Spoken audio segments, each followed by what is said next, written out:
Hey folks, Jonathan here. I wanted to show you a few things.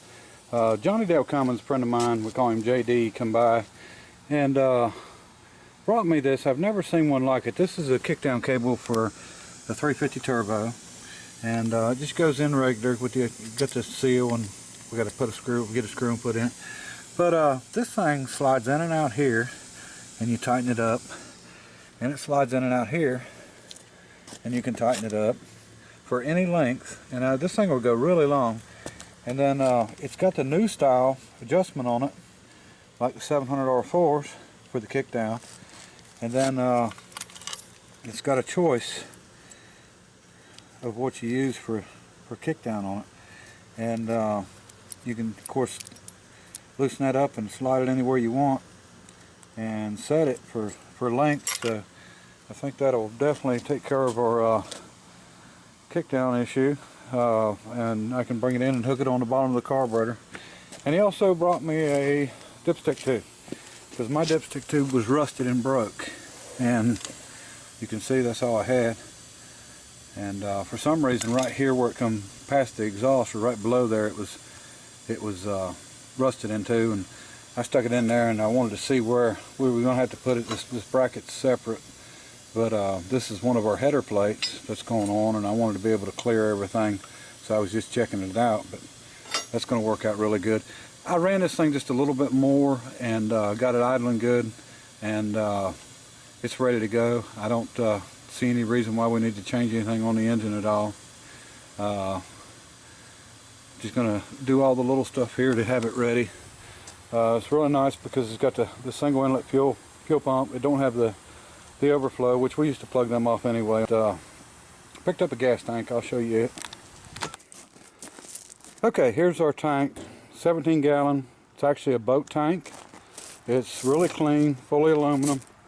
All it's got is a sight gauge, but a man could actually take this out and put a float in it, I'm sure, if he wanted to. But you know, this is rat rod stuff, so we're not too worried. We got a fill and a vent, and just a single inlet, which sucks up through, which I like. You know, that last rat rod we done actually had the drain on the bottom, and I don't like that as well. You know, it's easier to leak and everything else, but I mean, this will work out really good. And what our plans are on this frame, and as you can see, this thing is really wide in the back. You know, they kick out real wide. So, but what we're going to do, I want to bob this frame off right here at the springs, and we're going to run a new back piece on the frame.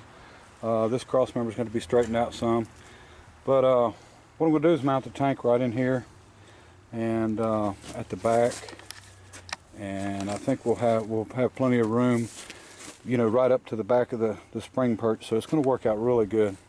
And you know, it's not as wide as the frame, so we've got plenty of room to work in there. So we got a good tank. We got a good place to mount it.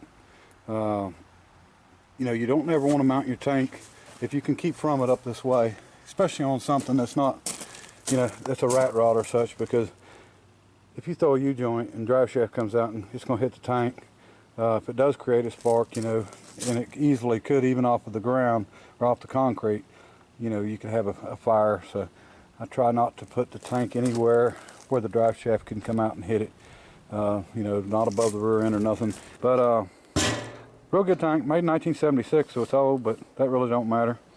It's going to work out really good. Now, Tim, which we call Tomahawk, which is our cook, he's the one that comes here and does all the cooking on the grill for us for the build. He donated this to us. He actually told me he had it last time, and I never got a chance to get it, but it's going to work out just perfect for this one. I'm glad to find one, because that was getting to be a sort of a worry. And I decided to go ahead and bring the truck up here, getting ready to get it set up onto the concrete and up on blocks. But I wanted to show everybody a few things on this. The last build, the 1960 Ford, actually got accused of chopping up a Classic, I believe is how it was put. And you know, that truck had sit for 31 years. We put it together, we gave it away to, you know, somebody, and we raised $1,000 for BACA, Bikers Against Child Abuse. So you know, that's much better than if that 31-year-old or that truck had been sitting for 31 years, had gotten taken to the junkyard. So, you know, it really didn't bother me too much to hear that, but it just kind of surprised me.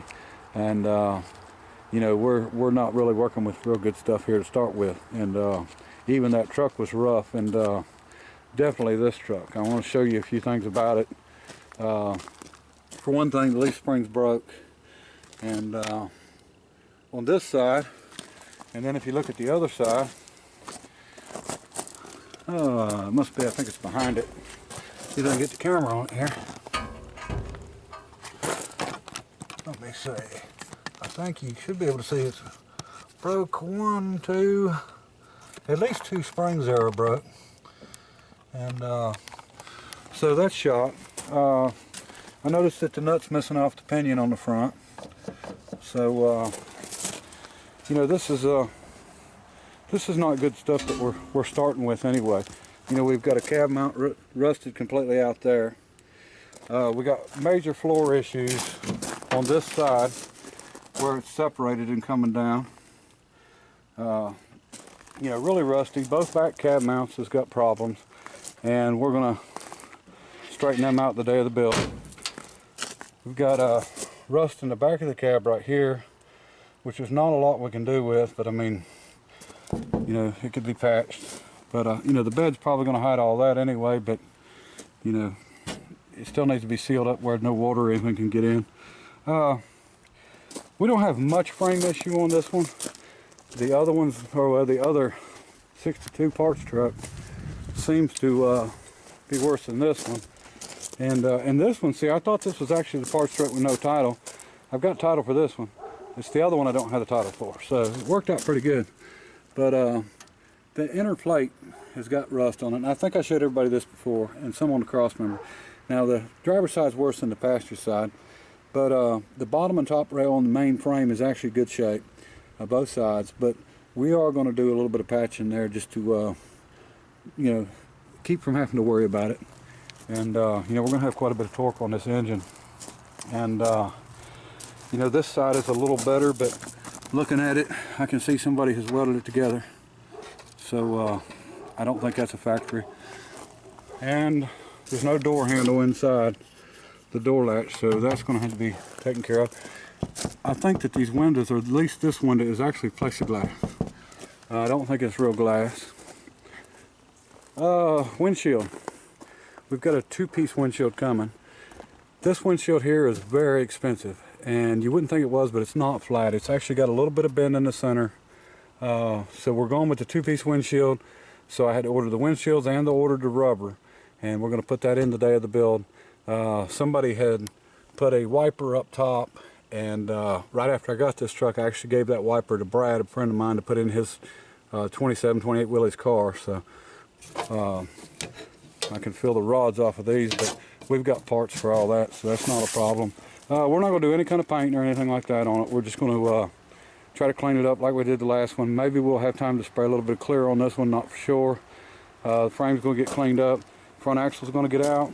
The new front axle will actually mount right in here, which I showed you, and be moved forward. I think it's about 18 inches, and that'll give us room to come out from the engine on the side right here with a set of headers. And the way I'm going to do them is 2-inch pipes coming into megaphones, which the megaphones are 2 inch on one end, 4 inch on the other end. The megaphones will come out to 4 inches here, and then we're going to try to drop them down and come back to the side with the 5-inch side pipes. And I'm actually going to order a couple glass packs. You can get them cheap if you look at the right, right place. I'm going to go ahead and I'm going to take 2 glass packs. I'm going to cut some rings and weld on them, and I'm actually going to slide them inside of the side pipes and then weld them up, and I'll show you that when I get the glass packs and everything. But we're going to actually make them 5-inch stacks into mufflers. We're going to put glass packs inside of them. They'll still be loud, but they won't be as loud, and we don't want it deafening anyway. And one of the main things when we start is going to be getting everything off of it. Transfer case and stuff's got to come out. That cross member can come out, and then we just need to start cutting. We're going to have to cut these old motor mounts off. We're going to cut the spring mounts off, get the bumper off of it. We've still got to come up with a master cylinder and stuff to mount onto the firewall. Probably use a dual master cylinder instead of a single.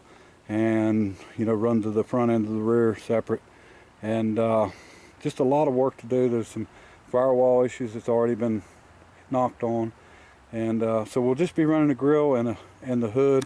And I think we're going to do it like some of the rat rods I've seen, and actually cut the hood, and we'll do something with it, and it'll be open.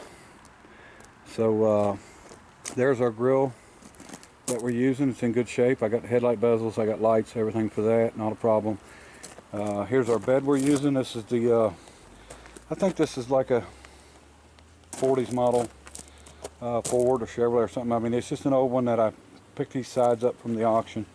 And actually one of the guys that bought a lot of stuff actually gave these to me because he I don't think he needed them, but I think he knew that I was pretty mad about my 2 beds that got stolen.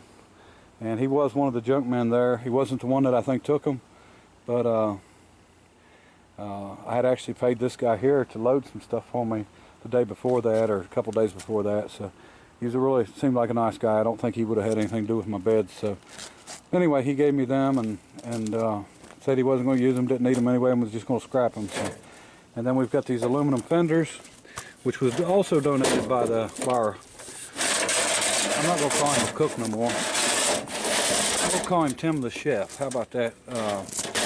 You don't want to you never want to make the cook mad. But anyway, these was donated by Tim. I think they're probably off a boat trailer.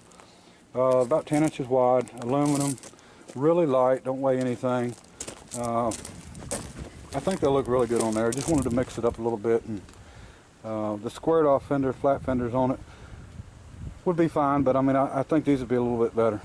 I think though, we're going to get the bed built, and then we'll get it, hold the fenders up and see, make sure that's what we want to use. Make sure that they're going to fit okay. So, but anyway, that's about the rundown on this. The steering column, I got to come up with one. We're not going to run that one. That's the column that's made into the steering gear box. We got to come up with something different. So I think we're going to use a back seat out of a probably a minivan for the back, or for the front seat. And I've got the shifter and stuff in there, a automatic floor shift, so we'll have to get it in. But I mean, there's it's gonna be a lot to do. We're gonna work on door latches and everything else. So I mean, this is gonna be a pretty tough one. This is not gonna be as easy as the other ones. And we're actually gonna start at 7 in the morning instead of 8.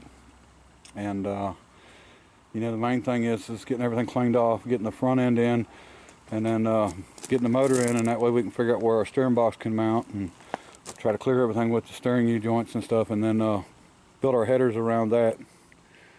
And it's gonna be a lot of work, but we'll get it. All right, I just wanted to show everybody where we was at and what's going on, and I'll show you more.